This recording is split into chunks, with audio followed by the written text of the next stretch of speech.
Hi പ്രിയപ്പെട്ടവരെ, അസ്സലാമു അലൈക്കും വറഹ്മത്തുള്ളാഹി. എല്ലാവർക്കും നമസ്കാരം. ഞാൻ ഈ വീഡിയോയിൽ എത്തിയിട്ടുള്ളത് ഇന്നത്തെ ചന്ദ്രികയിൽ ഓഗസ്റ്റ് 14 വന്ന ചന്ദ്രികയിലുള്ള നിരീക്ഷണം പേജിൽ വന്നിട്ടുള്ള ഒരു ലേഖനമുണ്ട്. ആ ലേഖനം നിങ്ങൾക്ക് മുമ്പിൽ എത്തിക്കാനാണ് ഞാൻ ഇന്ന് ഈ വീഡിയോയിൽ എത്തിയിട്ടുള്ളത്. അപ്പോൾ ഞാൻ ലേഖനത്തിലേക്ക് കിടക്കുകയാണ്.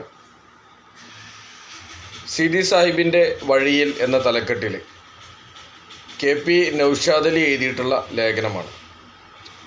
ആ ലേഖനം നമുക്കൊന്ന് കേട്ടു നോക്കാം. 1925 മാർച്ചിലെ മഹാത്മാഗാന്ധിയുടെ തിരുവിതാംകൂർ സന്ദർശനം നവോത്ഥാന കേരളത്തിൻ്റെ രൂപകൽപ്പനയിൽ വഹിച്ച പങ്ക് നിസ്തുലമാണ്. വൈക്കം സത്യാഗ്രഹത്തിൻ്റെ വിജയത്തിനായി രാജകുടുംബം തൊട്ട് തിരുവിതാംകൂറിലെ സവർണ നാടുവാഴി പരമ്പരകളുമായി സുദീർഘമായ ചർച്ചകളിൽ ഗാന്ധിജി ഏർപ്പെട്ടു. 1925 മാർച്ച് 13 തിരുവനന്തപുരം കൻ്റോൺമെൻറ്റ് മൈതാനത്ത് തടിച്ചുകൂടിയ പുരുഷാരത്തെ പതിഞ്ഞ ശബ്ദത്തിൽ അഭിസംബോധന ചെയ്തു തുടങ്ങിയ Gandhi Samuel ടൈലറിൻ്റെ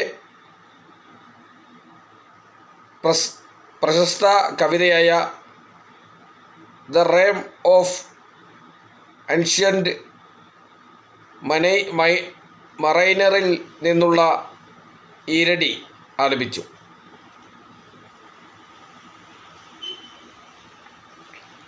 water everywhere, not a drop to drink. ജാതീയ ഉച്ചനീചത്വങ്ങളുടെ കുരുക്കുകൾ അഴിക്കുന്ന ശ്രമകരമായ ദൗത്യത്തിൻ്റെ പശ്ചാത്തലം കൂടി മുൻനിർത്തിയാണ് ഗാന്ധി ഈരണി ആലപിച്ചത്. പ്രസംഗം പൂർത്തിയായതിനു ശേഷം അഭിഭാഷകനായി എഴുന്നേറ്റത് KM സീതി എന്ന 26-കാരനായ യുവാവായിരുന്നു. ഗാന്ധിജിയുടെ ഈരടിയെ വെള്ളം സർവത്ര തുള്ളിക്കുടിപ്പാനില്ലത്രേ എന്നു സീതി സാഹിബ് മൊഴിമാറ്റി. പ്രസംഗഭംഗിയും അർത്ഥഗാംഭീര്യവും ഒട്ടും ചോരാതെ സീതി സാഹിബിലൂടെ KM സീതിയുടെ പരിഭാഷയുടെ താളലയങ്ങളിൽ ജനം ഇളകിമറിഞ്ഞു. പരിഭാഷാ പ്രസംഗം അവസാനിപ്പിച്ച സീതി സാഹിബിനെ ചേർത്തുപിടിച്ച് "you are the translator general" എന്നു ഗാന്ധിജി അഭിനന്ദിക്കുമ്പോൾ ദൃക്സാക്ഷികളായി രാജാജിയും ദേവദാസ് ഗാന്ധിയും മഹാദേവ ദേശായിയും സമീപത്തുണ്ടായിരുന്നു. പ്രശസ്ത ചിത്രകാരനും രാഷ്ട്രതന്ത്രജ്ഞനുമായ റോബിൻ ജിഫ്രി KM സീതി സാഹിബിനെ വിശേഷിപ്പിച്ചത് ആധുനിക കാലത്തെ മാപ്പിള ബുദ്ധിജീവി എന്നായിരുന്നു. വീണുകിടക്കുന്നവർക്ക് മോചനം സാധ്യമാകണമെങ്കിൽ വിദ്യാഭ്യാസ മുന്നേറ്റമാണ് പോംവഴിയെന്ന് സീതി സാഹിബ് വിശ്വസിച്ചു. അക്കാലത്തെ മലബാറിലെ മാപ്പിള സമുദായത്തിൻ്റെ ദുരിതാവസ്ഥ മനസ്സിലാക്കാൻ 1920-കളിൽ MP നാരായണ മേനോൻ ജയിലിലിരുന്ന് യാക്കൂബ് ഹസൻ വഴി ഗാന്ധിജിക്ക് കൊടുത്തയച്ച കത്തിലൂടെ കണ്ണോടിച്ചാൽ മതിയാവും.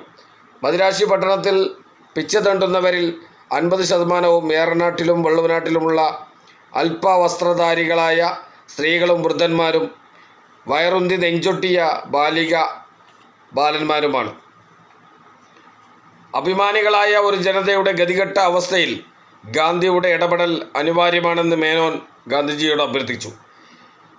ഈ പരിസരത്തു നിന്നാണ് സീതി സാഹിബിനെ പോലുള്ളവരുടെ രാഷ്ട്രീയം വികസിപ്പിച്ചത്. തിരൂരിൽ ഒരു പോളിടെക്നിക് ആരംഭിക്കാൻ കേരള മുസ്ലിം എഡ്യൂക്കേഷണൽ അസോസിയേഷന് പ്രേരകമായതും ഈ സാമൂഹ്യ സാഹചര്യങ്ങളായിരുന്നു. 1960-ൽ സ്പീക്കറായി ചുമതലയേറ്റ സീതി സാഹിബ് അക്കാലത്ത് കേരളത്തിലെത്തിയ കേന്ദ്ര വിദ്യാഭ്യാസ മന്ത്രി കൈലാസ് നാഥ് ശ്രീമാലിയെ നേരിട്ട് കണ്ടാണ് പോളിടെക്നിക്കിനെ ആരംഭിക്കാനുള്ള നടപടിക്രമങ്ങൾ പൂർത്തിയാക്കിയത്. 1961-ൽ സീതി സാഹിബ് ദിവംഗതനായി. 1962-ൽ സ്ഥാപിതമായ പോളിടെക്നിക്കിന് പേര് നൽകാൻ KMEക്ക് രണ്ടാമത് ആലോചിക്കേണ്ടി വന്നിട്ടുണ്ടാവില്ല. KME ഒരു പോളിടെക്നിക് ആരംഭിച്ചപ്പോൾ അത് തിരൂരിലായത് ആകസ്മികമാണെങ്കിലും അതിനു ചരിത്രമായ ചില ചേരുംപടി ചേരലുകളുണ്ട്. ഭാഷാപിതാവായ തുഞ്ചനെഴുത്തച്ഛൻ്റെ മണ്ണ് എന്നതുപോലെ തന്നെ അസൂയാവഹമായ മറ്റു പശ്ചാത്തലങ്ങൾ കൂടി അക്കാദമിക രംഗത്ത് തിരൂരിനുണ്ട്. Kerala school of mathematics and astronomy എന്ന് പിൽക്കാലത്ത് പേരിട്ട് വിളിച്ച വിശ്വവിദ്യാലയം 14 മുതൽ 16 വരെയുള്ള നൂറ്റാണ്ടിൽ തല ഉയർത്തി നിന്നത് തിരൂർ വെട്ടത്തായിരുന്നു. മേൽപ്പത്തൂർ നാരായണ ഭട്ടതിരി, നീലകണ്ഠ സോമയാജിപ്പാട്, ജ്യേഷ്ഠദേവ്, അച്യുത പണിക്കർ, അച്യുത പിഷാരടി, പരമേശ്വര തുടങ്ങിയ മഹാപണ്ഡിതർ അന്നതിനു നേതൃത്വം നൽകി. ട്രിഗോണോമെട്രിയും പോളിനോമിയലുകളും കാൽക്കുലസുമൊക്കെ പ്രതിപാദിച്ച സംസ്കൃത ഭാഷയിലുള്ള താന്ത്രിക സംഗ്രഹണം മലയാളത്തിലെഴുതിയ യുക്തിഭാസും അന്നത്തെ അമൂല്യ ഗ്രന്ഥങ്ങളാണ്. യൂറോപ്പ് കണ്ടെത്തുന്നതിന് 2 നൂറ്റാണ്ട് മുമ്പ് ഗണിതശാസ്ത്ര സങ്കേതങ്ങൾ ഗവേഷണത്തിലൂടെ വികസിപ്പിച്ച് പുസ്തകം വഴി പ്രസിദ്ധീകരിച്ച മഹാവിദ്യാലയത്തിന് ജന്മം നൽകിയ മണ്ണാണ് തിരൂർ. ഇബ്നു ഹൈത്തമടക്കമുള്ള അബ്ബാസിയ കാലഘട്ടത്തിലെ ഗണിതശാസ്ത്ര വിദഗ്ധരുടെ സംഭാവനകൾ വിശ്വവിദ്യാലയത്തിലെ പഠന വിഷയങ്ങളായിരുന്നു. എസ്.എസ്.എം. കോളേജ് പോളിടെക്നിക്കിലെ ശ്രേഷ്ഠ പൈതൃകത്തിൻ്റെ പുതിയ കാലത്തെ പ്രതിനിധിയായി തീർച്ചയായും എണ്ണാവുന്നതാണ്. 62ാമത്തെ വയസ്സിൽ വിട പറഞ്ഞ സിദി സാഹിബിൻ്റെ നാമധേയത്തിലുള്ള പോളിടെക്നിക്കിന് 63 വയസ്സ് പൂർത്തിയാവുകയാണ്. സിവിൽ, മെക്കാനിക്കൽ, ഇലക്ട്രിക്കൽ ശാഖകളുമായി തുടക്കം കുറിച്ചു. ഇലക്ട്രോണിക്, ഓട്ടോമൊബൈൽ, കമ്പ്യൂട്ടർ എഞ്ചിനീയറിംഗ് എന്നിവ പിന്നീട് കൂട്ടിച്ചേർത്തു. 2025 chemical, civil and planning, computer science, electronic vehicle technology തുടങ്ങിയ 4 വിഭാഗങ്ങളിൽ കൂടി അധ്യയനം ആരംഭിക്കുകയാണ്. 2024 എല്ലാ അധ്യയന വിഭാഗങ്ങൾക്കും നാഷണൽ ബോർഡ് ഓഫ് അക്രഡിറ്റേഷൻ്റെ അംഗീകാരം ലഭിച്ചിരുന്നു. മികച്ച പഠന നിലവാരവും ഉയർന്ന വിജയശതമാനവും മുൻനിര റാങ്കുകളും സ്ഥാപനാരംഭ കാലം മുതൽ എസ്.എസ്.എം. പോളിടെക്നിക്കിനോടൊപ്പമുണ്ട്. കലാകായിക രംഗങ്ങളിലും ശ്രദ്ധേയമായ പ്രതിഭകൾക്കു പോളിടെക്നിക്കിന് ജന്മം നൽകിയിട്ടുണ്ട്.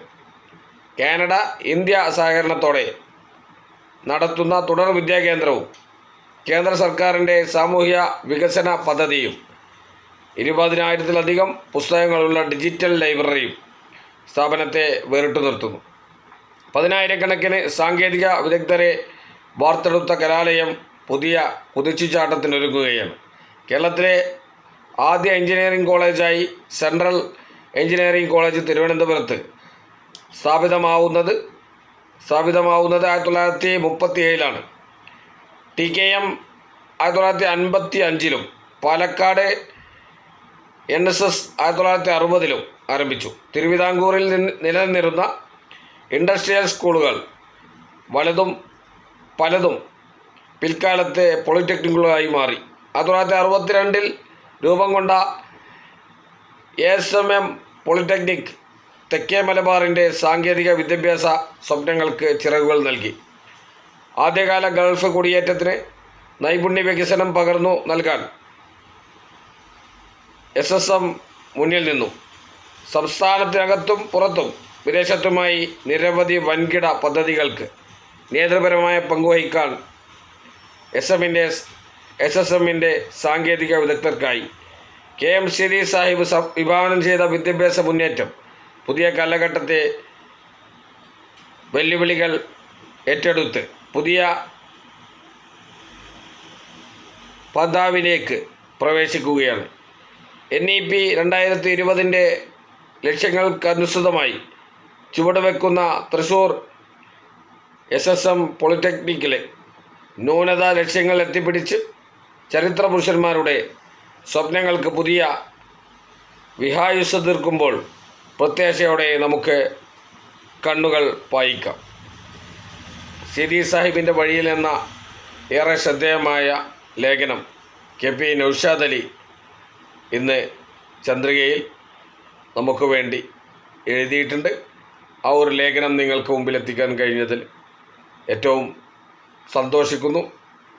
ഏതായാലും ഇന്നത്തെ വീഡിയോ ഇവിടെ പര്യവസാനിക്കുകയാണ്. ഇനിയും ഇതുപോലുള്ള സുപ്രധാനമായ ചരിത്രങ്ങളും അതോടൊപ്പം തന്നെ മറ്റു അനുസ്മരണങ്ങളും മറ്റുമൊക്കെയായി ഞാൻ നിങ്ങളുടെ മുന്നിലേക്ക് വീണ്ടും എത്തും. അതുവരേക്കും എല്ലാവർക്കും നന്ദി, നമസ്കാരം. അസ്സലാമു അലൈക്കും വറഹ്മത്തുള്ളാഹി തആല വബറകാതുഹു. മഅസ്സലാമ.